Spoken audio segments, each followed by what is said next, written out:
جی فاروق صاحب، محترم فاروق اوان صاحب، کیا سوال ہے؟ سر میرا آپ سے سوال یہ ہے کہ ہمارے ملک میں سیاست کے نام پہ جو تماشا ہو رہا ہے ہم دیکھ رہے ہیں، اور سیاست چور و چکوں اور بدماشوں کا کام رہ گیا ہے. کوئی شریف آدمی سیاست میں آنے کو تیار نہیں. تو اسی ضمن میں میرا آپ سے یہ سوال ہے کہ آپ کا سیاسی تصور کیا ہے؟ جی فاروق صاحب نے بہت اچھا سوال کیا اور مجھے چھیڑا ہے، اور آج کل میں اس پہ چھڑا ہوا بھی ہوں. میں نے اسی لیے ہمارے ہاں جو کہ ہمارے پورے معاشرے میں سیاسی شعور نہیں ہے، اس سیاسی شعور کو بیدار کرنے کے لیے میں نے ڈاکٹر طاہر القادری صاحب کے سیاسی افکار، اقبال کے سیاسی افکار، حضرت شاہ ولی اللہ محدث دہلوی کے سیاسی افکار، امام ابن حزم کے سیاسی افکار، یہ 4 شخصیات کے سیاسی افکار آ چکے ہیں میرے سوشل میڈیا پہ، اور ابھی علامہ ابن تیمیہ کے سیاسی افکار، اور اس کے بعد امام غزالی کے سیاسی افکار اور امام ماوردی کے سیاسی افکار یہ آئیں گے. یہ اس لیے ہے کہ دیکھیں ہماری قوم شعوری طور پہ نابالغ ہے، اور اس کو نابالغ رکھا گیا ہے.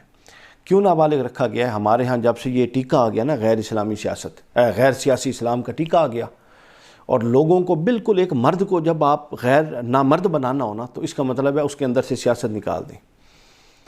ہمارے ساتھ یہ ہوا ہے. ہمارے مذہبی فکر جو بر صغیر میں پروان چڑھا، اس کے اندر سے ہم نے اس بات کو اہمیت دی ہے کہ جی غیر سیاسی اسلام ہے، جی ہم تو غیر سیاسی اسلامی تحریک ہے. غیر سیاسی اسلامی تحریک کا مطلب پتہ ہے کیا ہوتا ہے؟ معاشرے میں زنا ہوگا، غیر سیاسی اسلامی تحریک کو کوئی فرق نہیں پڑتا. معاشرے میں تباہی بربادی ہو، کوئی فرق نہیں. معاشرے میں ظلم ہو، کوئی فرق نہیں. معاشرے میں تباہی اور بربادی ہو، وہ ایک کونے میں بیٹھ کے اللہ اللہ کریں گے. سمجھ آئیے؟ یہ وہ مذہبی فکر ہے جس کا اسلام سے تعلق ہی نہیں ہے. یہ بلکہ اینٹی اسلام مذہبی فکر ہے. یہ دین کے وہ خادم ہیں، اگر یہ خدمت بند کر دیں تو یہ بہت بڑی خدمت ہوگی. تاکہ اتنے لوگ جو مطلب اگر آپ سیاسی طور پہ باشعور نہیں ہیں تو آپ سے بڑا جاہل کوئی نہیں ہے، آپ سے بڑا نقصان دہ اور غیر مفید فرد نہیں ہے قوم کے لیے. تو لہٰذا ہمارے ہاں جب سے یہ پہلے بھی سیاسی شعور نہیں دیا گیا پراپر، لیکن پھر جب اب ہم دیکھ رہے ہیں غیر سیاسی اسلامی تحریک کے، ہم سے پہلے بھی ایسے فکر کے لوگ ہوں گے، تو یہ وہ جاہلانہ اور ناقص فکر ہے جس نے امت کی تباہی و بربادی کر دی ہے. پہلے پوائنٹ تو یہ ہے کہ اس فکر کو فروغ دینا چاہیے، اور میں اسی لیے تمام مسلم مفکرین، بڑے بڑے نام، محدثین، مفسرین جن کی ہم کتابیں پڑھتے ہیں، ان کے سیاسی افکار اس لیے کہہ رہا ہوں کہ بھائی خدا کا نام لو، وہ سیاست میں تھے سارے کے سارے. یہ غیر سیاسی اسلام یہ خسرے والا معاملہ بن جاتا ہے سارا کا سارا. اس سے اوائڈ کریں، یہ کوئی تصور نہیں ہے. یہ معاشرے کی یہ موجودہ حالت اسی لیے ہے کہ ہم نے غیر سیاسی مسلمان پیدا کیے ہیں. غیر سیاسی مسلمان سے مراد بے شعور مسلمان، غیر تمیز سے پاک مسلمان، ان کو سچ اور حق و باطل کی تمیز ہی نہیں ہے. معاشرے سے کٹے ہوئے مسلمان. یہی تو مغرب کی سازش تھی کہ وہ یہ چاہتے تھے کہ ایسے لوگ پیدا ہوں. اور آپ کو پتہ ہے اسلام اور کرسچینٹی اور اسلام اور مغرب کا جو بنیادی فلسفہ اختلاف اور نزاعی نقطہ وہ کیا ہے؟ وہ یہ ہے کہ وہ کہتے ہیں کہ اسلام ذاتی مسئلہ بنائے، دین ایک ذات کا مسئلہ ہو. ہم کہتے ہیں کہ نہیں، دین تو ایک تصور ہے جو کمپلیٹ کوڈ آف لائف ہے، زندگی کے تمام شعبوں پہ حاوی ہے. سمجھیں؟ یہ ہے اصل پوائنٹ آف ڈیفرنس. اگر آپ ذاتی مسئلہ بنائیں تو آپ کس بنیاد پہ کہیں گے کہ اسلام افضل ہے؟ ہر دین اپنے ایک تشخص رکھتا ہے. اگر میں ذاتی مذہب کا حصہ بنا کے عبادات کرنی ہے تو وہ کس میں نہیں ہے؟ آپ اسلام کا تفوق کیسے ثابت کریں گے؟ اسلام کو جب آپ اتار کے دین سے مذہب کے درجے میں لے آتے ہیں تو پھر اس کی یہ معاملہ ہو جاتا ہے کہ اس کے اندر انفرادی نجات کا تصور ہے، اس کے اندر جناب عبادات کا تصور ہے، خدا سے تعلق ہے. وہ دنیا کے ہر مذہب میں یہ تینوں چیزیں پائی جاتی ہیں. اسلام اس لیے نہیں ہے. اسلام آیا تھا کمپلیٹ. اسلام کہتا ہے کہ آپ ٹھیک ہوں اس لیے کہ آپ اپنے گھر کو ٹھیک کریں. گھر اس لیے ٹھیک ہو کہ وہ جس معاشرے میں ہے وہ معاشرہ ٹھیک ہو، اور معاشرے ٹھیک ریاست قائم کریں، اور اس ریاست میں پھر قرآن و سنت کے قوانین نافذ ہوں. یہ وہ نقطہ ہے جو اللہ کرے ٹی وی توڑنے والوں کو 25-30 سال بعد جب آپ ٹی وی سمجھ آئے، آپ تو ٹی وی سے ہلتے ہی نہیں ہیں، تو یہ اگلے 15-20 سال بعد یہ بھی سمجھ آ جائے. آگے سمجھ آ. لہٰذا ہمارے تمام مسلم مفکرین، وہ محدثین ہو، مفسرین ہو، سیاست کے ساتھ جڑے رہے. اب آ جائیں میرا سیاست کے حوالے سے کیا نقطہ نظر ہے. میرا سیاست کے حوالے سے نقطہ نظر، اس پر ایک امریکہ میں تھوڑے دن پہلے انٹرویو ہوا ہے، وہ بھی آ جائے گا، بڑا تفصیلی ہے وہ. خلاصہ میں بتا دیتا ہوں. میرے نزدیک قرآن مجید میں اور سنت میں کوئی متعین نظام حکومت تجویز نہیں کیا گیا، بلکہ کچھ بنیادی قواعد اور ضوابط اور بنیادی اصول دیے گئے۔ وہ اصول آپ کسی ایسے نظام حکومت میں ڈال دیں جس کو آپ خلافت کہتے ہیں تو وہ بالکل اسلام اس کو بیک اپ دے گا۔ وہ اگر آپ تمام خصوصیات کسی ایسے نظام میں ڈال دیں جس کو آپ پارلیمانی نظام، جمہوریت، ڈیموکریسی کہتے ہیں، اسلام اس کو بیک اپ دے گا۔ وہی خصوصیات اگر آپ صدارتی نظام میں ڈال دیں، پریزیڈنٹل سسٹم میں جو امریکہ وغیرہ میں ہے، اسلام اس کو بیک اپ دے گا۔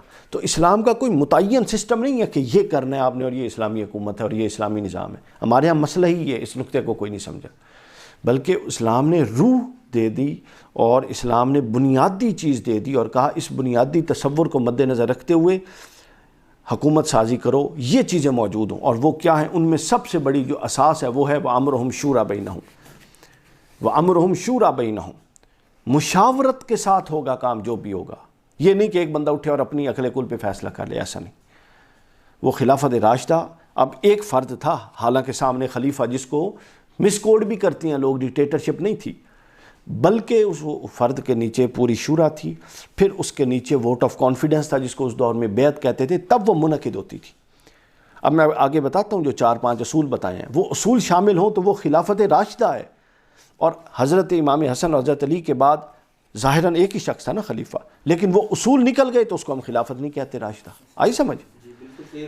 تو یہ پوائنٹ اس کو اور قوت دیتا ہے کہ اسلام نے کوئی متعین نظام نہیں دیا، نہیں تو اسلام خلافت راشدہ کے بعد ملوکیت کو بھی سپورٹ کرتا، لیکن کسی مسلم مفکر نے نہیں کیا۔ پتہ ہے آپ کو اس بات کا؟ پہلی چیز ہے وَأَمْرُهُمْ شُورَى بَيْنَهُمْ، مشاورت کے ساتھ ڈسپلن قائم ہوگا جو بھی ہوگا۔ دوسری چیز یہ ہے کہ آپ جناب جو ساورنٹ ہستی ہوگی مسلم ریاست میں وہ اللہ اور اس کے رسول کی ہوگی۔ اطیعوا اللہ یا ایھا الذین آمنوا اطیعوا اللہ واطیعوا الرسول، اللہ اور اس کے رسول کی منشا کے خلاف کوئی نظام اور کوئی قانون اور کوئی بل پاس نہیں ہوگا۔ فَإِن تَنَازَعْتُمْ وَأُولِي الْأَمْرِ مِنْكُمْ، اور پھر اللہ اور اس کے رسول کی اطاعت میں اولی الامر، وہ جو بھی ہوگا حکمران اس کی اطاعت کی جائے گی۔ فَإِن تَنَازَعْتُمْ، اگر اختلاف ہو جائے، فی شیء، کسی بھی شیء میں، فَرُدُّوهُ إِلَى اللَّهِ وَالرَّسُولِ، تو پھر بات اللہ اور اس کے رسول کی طرف پلٹ جائے گی، فیصلہ ادھر سے ہوگا۔ یعنی حکمران سے آپ اختلاف بھی کر سکتے ہیں، اتفاق بھی کر سکتے ہیں، یہ آیت یہ بتاتی ہے، اور حتمی فیصلہ کن بات ہوگی اللہ اور اس کے رسول کی۔ یہ دوسری اساس ہے وَأَمْرُهُمْ شُورَى کے بعد، یا یہ پہلی اساس کہہ لیں اور وَأَمْرُهُمْ شُورَى اس کو دوسری اساس کہہ لیں۔ تیسری جو بنیادی اساس ہے وہ ہے احساس ذمہ داری۔ یا ان اللہ یأمرکم ان تودوا الامانہ، اللہ تمہیں حکم دیتا ہے سورہ نساء میں کہ ان امانتوں کو ان کے حقداروں کے سپرد کرو۔ یہ بڑا بنیادی سیاسی اصول ہے، لوگ اس کو پتہ نہیں لیتے ہیں، پیسے پورے لو اور دیو، یہ وہ نہیں ہے۔ اس کے اندر وسعت ہے، یعنی امانت اس کے سپرد کرو جو اس کا اہل ہو، یہ دو طرفہ ہے۔ ہم نے جب ووٹ اور سلیکشن کرنی ہے تو ہم نے دیکھنا ہے کہ جو اہل ہے اس کے سپرد کریں، جو چلانے کے قابل ہے، جو بے ایمان نہیں ہے، جس کا ویژن ہے، جو ضروریات ہیں پوری کر سکتا ہے۔ اور پھر حکمران کے لیے بھی یہ ہے امانات کہ جو اس کے ذمہ امانت ہے کہ پھر وہ رعایا کو ان کے حقوق واپس کرے، یہ اس کے ذمہ امانت وہ بھی کرے، تو یوں دورہ رشتہ ہوگا۔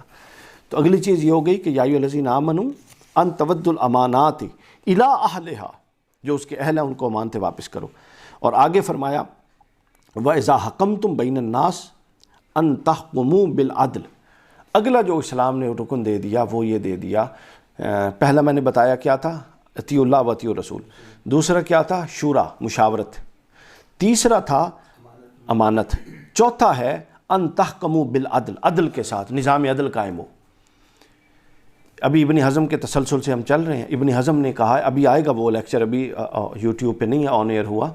ابن حزم نے کہا کہ کسی بڑی سے بڑی خامی کی وجہ سے حکمران کے خلاف بغاوت نہیں کی جا سکتی، لیکن اگر وہ نظام عدل قائم کرنے میں ناکام ہو جائے تو اس کے خلاف بغاوت کی جا سکتی ہے۔ یہ اتنا اہم ہے، کیا ان تحکموا بالعدل، عدل کرو، نظام عدل قائم کرو، یہ اگلی بنیادی ذمہ داری ہے۔ اس کے بعد ہے الذین ان مکناکم فی الارض، اب پھر اللہ تمہیں مکانت تمکن دے دیتا ہے، اقتدار دیتا ہے، فی الارض اقاموا الصلاۃ، نظام کا نظام، نماز کا نظام قائم کرو، وآتوا الزکوٰۃ، زکوٰۃ کا نظام قائم کرو، وامر بالمعروف، اچھائیوں کو نافذ کرنے کا نظام قائم کرو، وَنَهُوا عَنِ الْمُنکَر، اور برائیوں کو روکنے کا نظام قائم کرو۔ سورہ حج 41 نمبر ہے، پورا سسٹم بتا دیا بھائی۔ نماز اور زکوٰۃ، نماز سے مراد کیا ہے؟ تمام اسلامی شعار نماز۔ زکوٰۃ سے مراد کیا ہے؟ پورا کا پورا معاشی کفالت کا نظام۔ امر بالمعروف کیا ہے؟ تمام اچھائیوں کے لیے قانون سازی، اس کا ماحول دینا۔ اور آگے کیا ہے؟ وَنَهُوا عَنِ الْمُنکَر، تمام برائیوں کے لیے سزاؤں کی قانون سازی۔ یہ اصول ہیں جو قرآن مجید نے دے دیے۔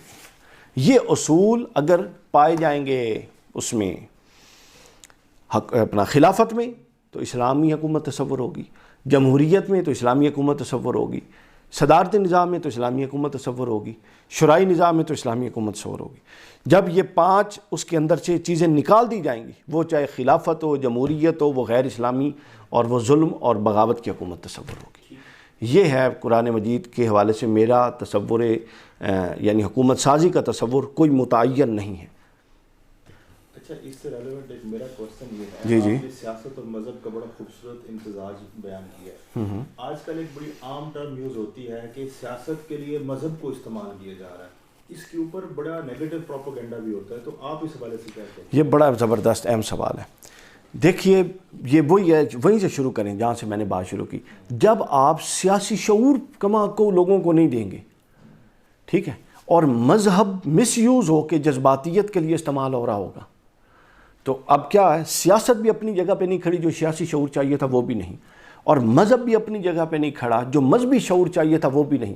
مذہبی شعور کی جگہ جہالت ہے، تنگ نظری ہے، مذہبی شعور کی جگہ پہ جناب آپ سمجھ لیں فرقہ پرستی ہے، ٹھیک ہے۔ مذہبی شعور، مذہبی جماعتوں کا یہ حال ہے کہ جناب وہ کسی کے خلاف اٹھائی جاتی ہیں، اپنے ایجنڈوں پہ کام کروایا جاتا ہے، پھر ان کو فنڈنگ کر کے چپ کروا دیا جاتا ہے۔ کچھ جماعتیں جو گستاخ رسول کے خلاف سڑک سے واپس نہیں جاتی تھیں، ابھی حال ہی میں انڈیا میں بھی ایک ایسا معاملہ ہوا، لیکن ان کی طرف سے کوئی معاملہ نہیں آیا۔ تو کہنے کا مقصد یہ ہے کہ نہ مذہب اپنی جگہ پہ ہے، نہ سیاست اپنی جگہ پہ۔ مذہب اس لیے نہیں ہے کہ مذہبی شعور نہایت پست درجے کا ہے جو ہمارے معاشرے میں چل رہا ہے، اور سیاسی شعور نہایت پست درجے کا جو ہمارے معاشرے میں چل رہا ہے۔ اسی لیے مذہب کی وجہ سے بھی لوگ استعمال ہو رہے ہیں غلط، اور سیاست کارڈ بھی استعمال ہوتا ہے۔ اب مذہب اور سیاست نہ کریں، یہاں لسانیت کا کارڈ استعمال ہوتا ہے، یہاں پر صوبائیت کا کارڈ استعمال ہوتا ہے، ٹھیک ہے نا، یہاں پر اور بہت سارے کارڈ استعمال ہوتے ہیں۔ تو جب آپ قوم کو مغرب میں یہ کارڈ کیوں نہیں استعمال ہوتے؟ قوم باشعور ہے، ہر بندہ پڑھتا ہے۔ میں خود جب وہاں گیا تھا ان دنوں میں الیکشن تھے یورپ میں، سر وہ گھروں میں آ کے اپنا منشور دے جاتے تھے، اور ماں، بیٹا، بیٹی، شوہر یہ بیٹھ کے ڈسکس کرتے تھے کہ فلاں پارٹی والا کہتا ہے وہ ایجوکیشن میں یہ تبدیلیاں کرے گا، اور ٹیکسز میں یہ کرے گا، اور جناب جو ٹریفک نظام میں یہ کرے گا، اور جناب ایجوکیشن میں یہ کرے گا، اور ڈیفنس میں یہ کرے گا۔ دوسرا کہتا ہے یہ کرے گا، وہ کہتے ہیں نہیں یہ زیادہ بہتر ہے، وہ کہتے ہیں یہ زیادہ بہتر ہے۔ یہ ان کا شعوری سطح ہے، اور ہمارے ہاں شعوری سطح پتہ ہے کیا ہے؟ کہ اس وقت جو پاکستان کا وزیر اعلیٰ اور وزیر اعظم ہے وہ دونوں نیب کو مطلوب ہیں۔ ایک 34 ارب کی کرپشن کے کیس میں، جو ہمارا اس وقت کا سٹنگ وزیر داخلہ ہے، وہ کئی کیسوں میں، ماڈل ٹاؤن کے 14 کیسوں میں الگ اور فیصل آباد کے 18 کیسوں میں الگ مطلوب ہے۔ ہمارے ہاں تو یہ معاملہ سارا، ہمارا تو حلف لینے والا بھی چور اور حلف دینے والا بھی چور۔ وہ منٹو نے کہا تھا نا کہ پاکستان کا اس نے کہا کہ کسی ریاست کی مثال دی، تو اس نے کہا ہمارے ریاست کا حال یہ ہے کہ جو جیل خانے میں ہوتا ہے، امام بھی چور ہوتا ہے، مقتدی بھی چور ہوتے ہیں، اذان دینے والا بھی ڈاکو ہوتا ہے۔ تو یہ وہ کا پورا ہمارا معاشرہ ہے۔ تو لہٰذا مذہب کارڈ استعمال ہوگا جب تک مذہبی شعور نہیں ہوگا۔ اسی معاشرے میں جس پر ہم تنقید کر رہے ہیں، اس میں وہ لوگ بھی ہیں جو مذہب کارڈ اس میں نہیں آتے، باشعور لوگ ہیں، لیکن وہ بہت کم ہیں۔ وہ لوگ بھی ہیں جو سیاسی طور پہ اعلیٰ شعور رکھتے ہیں، وہ اس میں نہیں آتے، لیکن وہ اتنے کم ہیں کہ ان کی ورتھ نہیں ہے، چونکہ یہ جمہوریت کا نظام ہے، اکثریت کی بنیاد پہ چلتا ہے۔ اکثریت اسی طرح ہے، کل انعام جانوروں کی طرح، ان کے فکر کو پروان نہیں چڑھنے دیا جاتا۔ اسی لیے اب آپ کو معلوم ہے ہمارے ملک میں سڑکوں کا بجٹ آپ نے دیکھا، اورنج لائن ٹرین کا بجٹ آپ نے دیکھا 271 ارب۔ آپ نے کبھی تعلیم کا بجٹ نہیں دیکھا ہوگا اتنا۔ کیوں؟ اس لیے نہیں دیکھا ہوگا کہ اگر 2 نسلیں بھی پڑھ گئیں تو پھر ان کو حکمران کون بنائے گا؟ تعلیم میں سریہ نہیں ہے، اس لیے اس کا بجٹ اتنا۔ اب تعلیم میں یا تو آپ سریے ڈال دیں تو اس میں، یا تعلیم میں کوئی سڑک ڈال دیں، پل شل ڈال دیں، تو وہ تعلیم کا بھی بجٹ بن جائے۔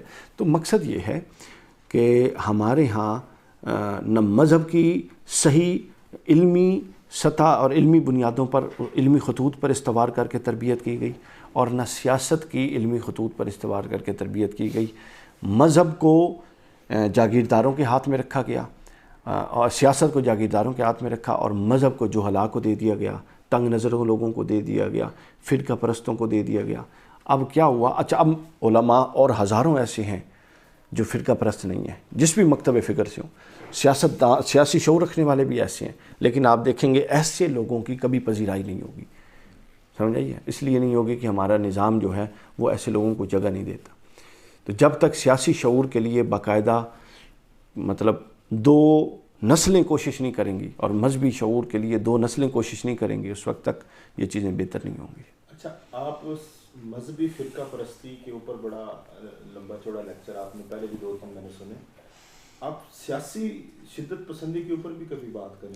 دیکھیں یہ بھی بڑی شدت ہے، سیاسی شدت پسندی پر میں کر چکا ہوں، بلال کتب صاحب کے ساتھ سما پہ بھی پروگرام کر چکا ہوں۔ ابھی میں یہ سمجھتا ہوں کہ سیاسی شدت پسندی سے پہلے سیاسی شعور ضروری ہے۔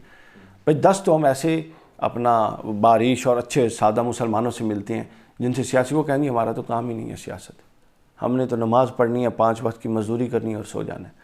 تو سیاسی شدت پسندی کی ڈسکشن سے پہلے آپ کو سیاسی شعور تو پیدا کرنا ہے، لوگوں کو سیاسی بنائیں گے تو ڈسکس کریں گے، تو لہٰذا اس لیے میں اس پر زیادہ زور دیتا ہوں۔ باقی وہ بات اپنی جگہ پر ہے کہ وہ بھی آپ کسی بنیاد پر کریں، سیاسی پارٹیوں سے اتفاق یا اختلاف، آپ کو کوئی منشور ہے، کتنی سیاسی جماعتیں ہیں جنہوں نے مطلب انسانوں کے لیے، پاکستانیوں کے لیے صحیح معنوں میں کوئی ایسے ریلیف دی ہیں، سب کھانے پینے پہ لگے ہوئے ہیں۔